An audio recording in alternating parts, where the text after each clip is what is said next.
So in the second part of this video about using dynamic mesh motion in Fluent for modeling piezoelectric actuators, what we used previously that I showed the results in the first part of the video is that we use the constant densities, constant material properties for air and water liquid when using volume of fluid method. As you can see, constant density for air, constant density for water. But what we saw is that the velocity, max velocity actually was quite high. So some works we can do it to work around that. First of all, we can work on, besides the mesh, we can work also on the material models available, different material models available in Fluent. For example, in air, for air, besides constant density, we can use ideal gas models, and also for water, besides, in addition to the constant density, we can use compressible liquid. So when we use ideal gas, you will see that we have the other properties activated, thermal properties. And for water liquid, here we can use compressible liquid. You can refer to the theory manual to see that what equations we are using for modeling density. Now when instead of constant value, now we are using relation for the density. So in this way we consider compressibility for water liquid, and hopefully we can see better results for the velocity.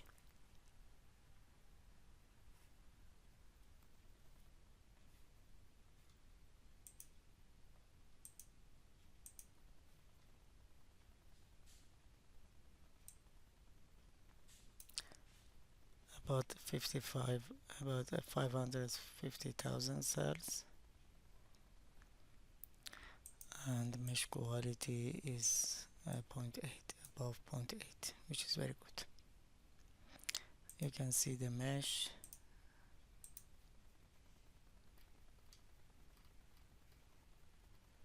That we have it here.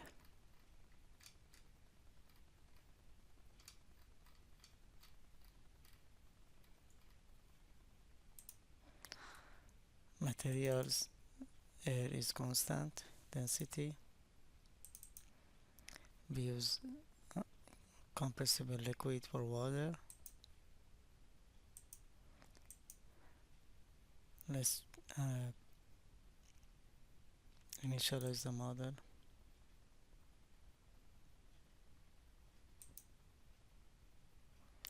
And patch water.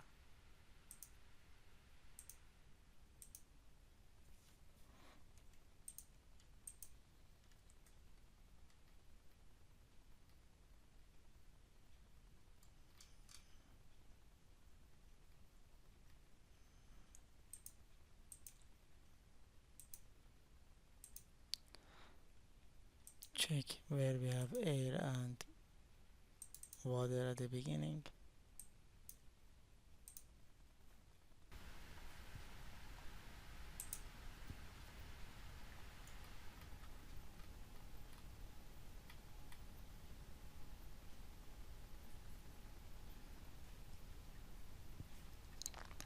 So the nozzles are half full.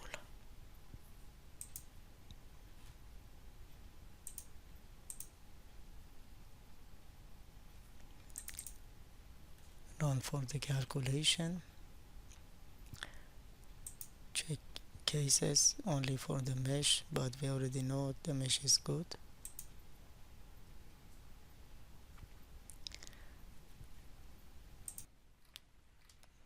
Good checking for VOF.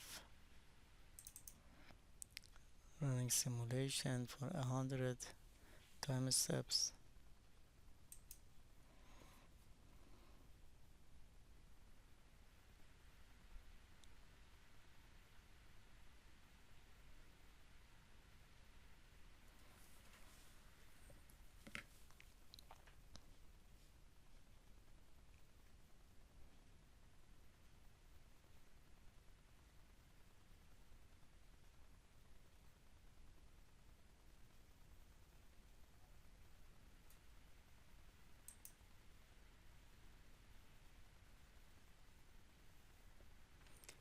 I'll be back when the solution done.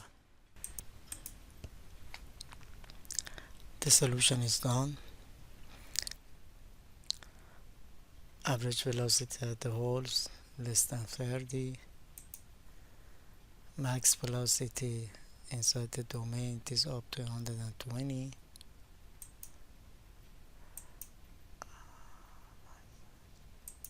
Same also for the holes.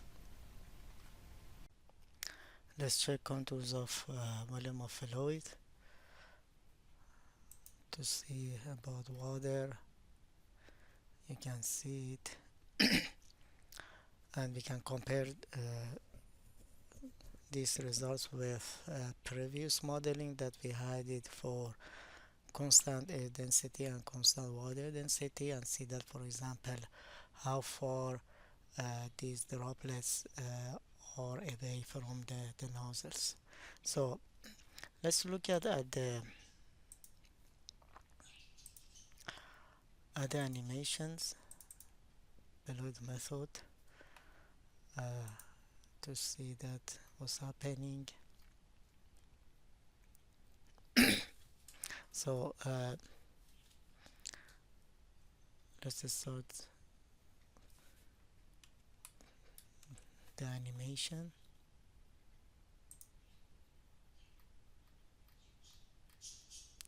At the beginning, as you can see, that the walls are going up, so air coming in,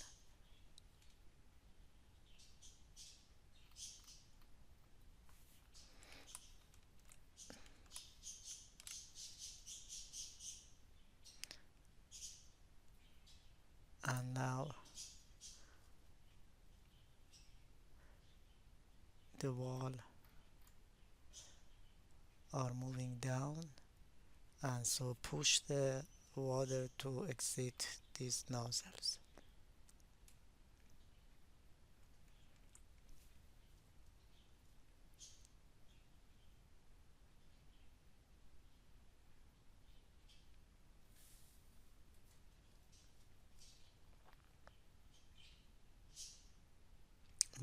One cycle done. Now we are in the second cycle of the prescribed motion of the walls, and you see the heavy model dynamic mesh motion, using dynamic mesh motion features to model uh, the motion, prescribed motion that we get it from the piezoelectric actuator.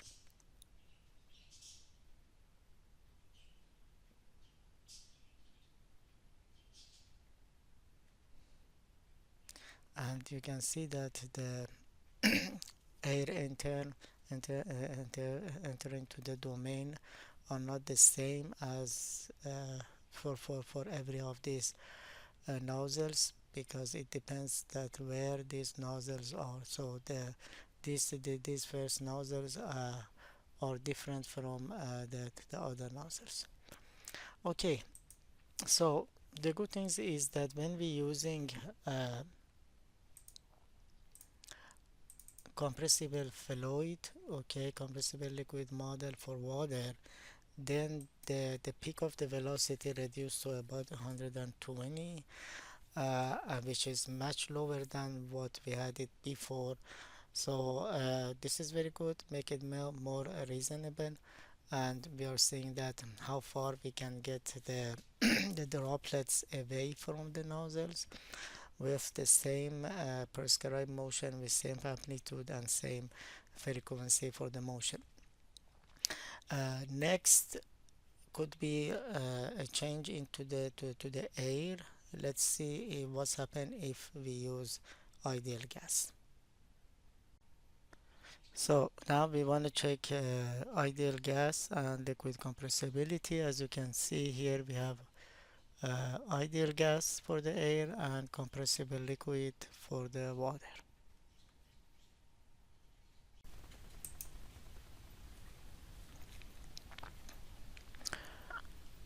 Let's check the models, materials. Air is ideal gas, water liquid is compressible liquid. So we have to be sure that at the boundary conditions.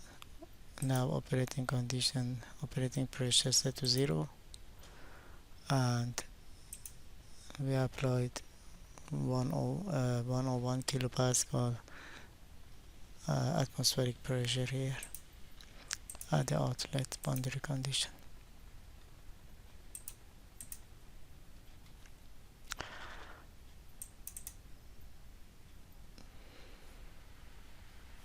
Initialize the model.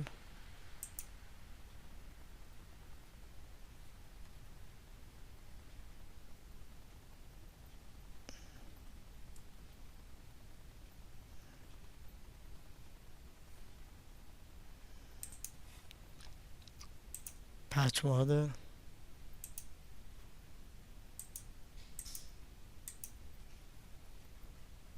So wherever we have at the bottom, wherever we have, it should be the water.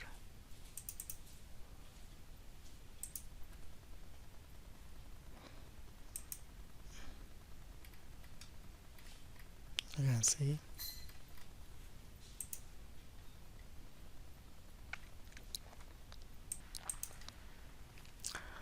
Go for solution, check case.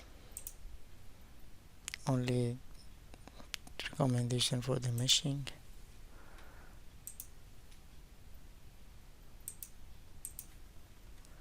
Minimum orthogonality it is 0.8, which is very good. Number of cells it is 550,000 cells. So let's start the solution.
We will be back after the solution is finished.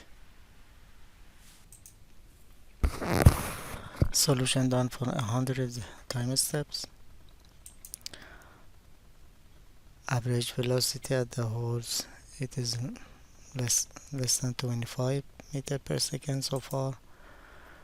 Maximum velocity is not above 140 meter per second, and at the holes the maximum velocity is not above 100. A comparison about the material models that I have been using in these two videos. First, in the first part, I used the constant density for both air and water, and then in this part, which is the second part, I use consider compressibility for water, as you can see, and then I consider the ideal gas for air, and you can see the effect of these changes into the average velocity and maximum velocity that we're getting in the domain. So these are all besides meshing that we also can work on that. So hopefully in this video I can show you that the choice of the material model it also can affect the results that you can see. For example, for compressible water, okay, you can see that how far the droplets can go away from the from these holes. uh, and maybe by different material modeling in Fluent we can get a little bit different results, and by comparing with the experimental data we can see that what model works better for us. In this part I wanna check the effect of frequency of the prescribed motion for dynamic mesh. So far what you have seen in this video and part 1 was for the prescribed motion when the frequency is 100 kilohertz. I want to show you the another set of results that are for 200 kilohertz, as you can see. So instead of only 2 cycle for 100 kilohertz, now we have 4 cycles for 200 kilohertz, and next is for 500 kilohertz that we have 10 cycles for the prescribed motion. Let's see the results. This is the model in Fluent for prescribed motion of 200 kilohertz. As I told you that I already use a profile that based on the curve that I showed you. Okay, here we have two parameters, time and y components. So we have vertical motion with frequency of 200 kilohertz. We have dynamic mesh, same as before. I already ran this model. Let's check the animation. Okay,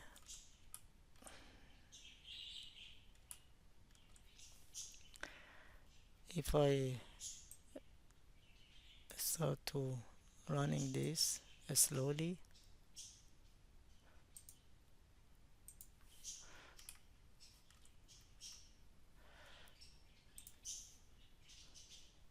you can see that first going up, then going down,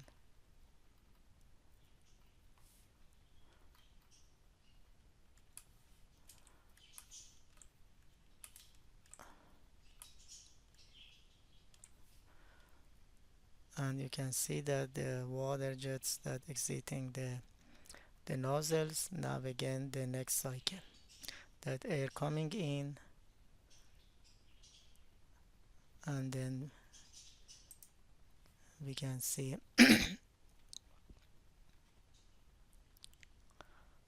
so we are still in the first cycle. The motion is up and down vertically in 200 kilohertz.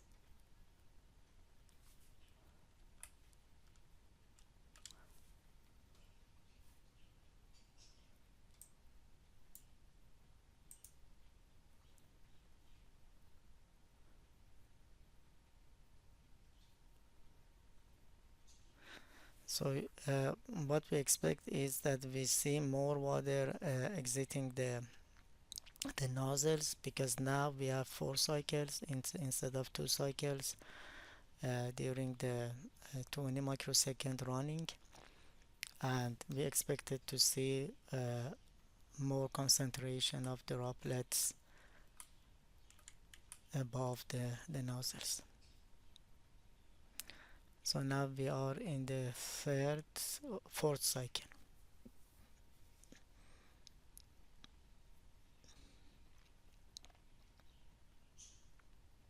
You can see that for sure we see much more water droplets, and they are going further away from the nozzle exits. So for sure we see the effect of the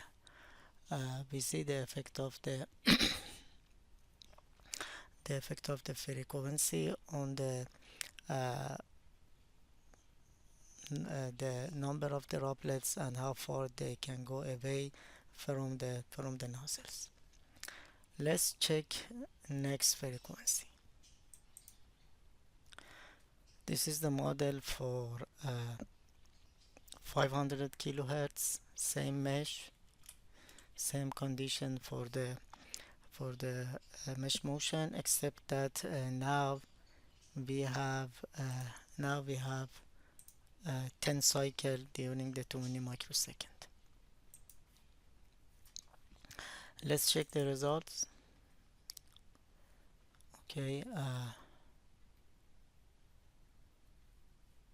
let's just set the speed and start the animation. We see much more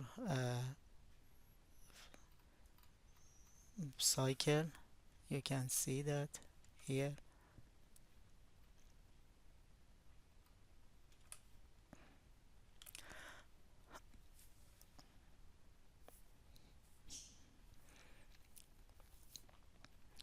As you can see that now instead of 4 cycle for 200 kilohertz, now we have 10 cycles for this one, which is 500 kilohertz frequency.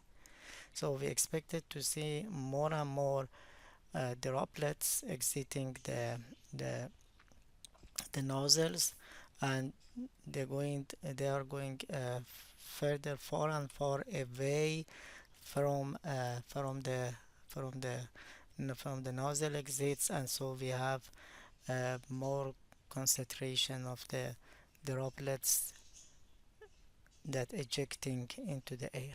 So as you can see, now we finished the fifth. Now this is the sixth cycle,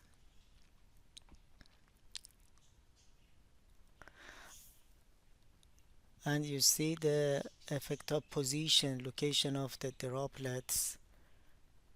So we don't have uniform ejection of the liquid exiting the nozzles. It depends to also it depends also to the where the nozzles are, and if how close they are together. For example, this one that we don't have any nozzles after that, or this one that it is the first one.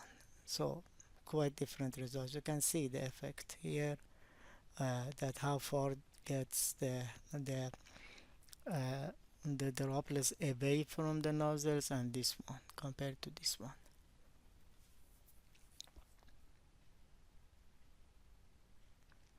So arrangement of the these holes is also important. Unless we have so many, like hundreds of holes, that we can get going close to the kind of uniform distribution, but we still may not get it. So I just here compare the results for 100 kilohertz, 200 kilohertz, and 500 kilohertz.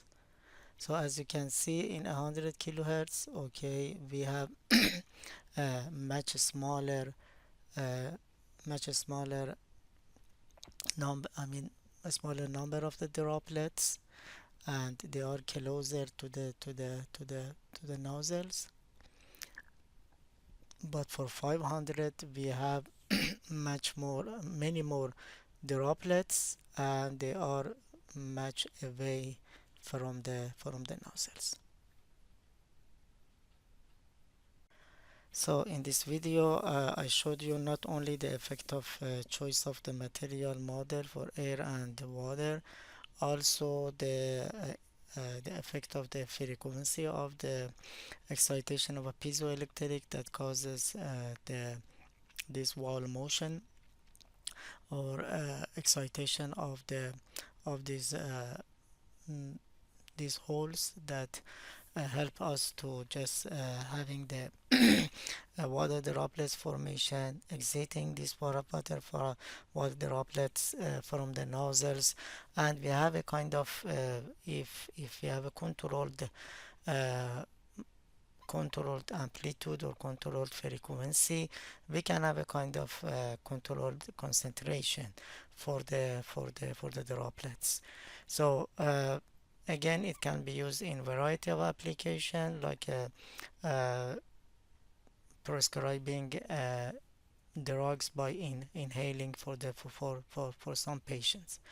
So hopefully I can show you how to use dynamic mesh motion in Ansys for this kind of uh, wall motion that needs a deformable mesh for piezoelectric actuator. Thank you for watching this video.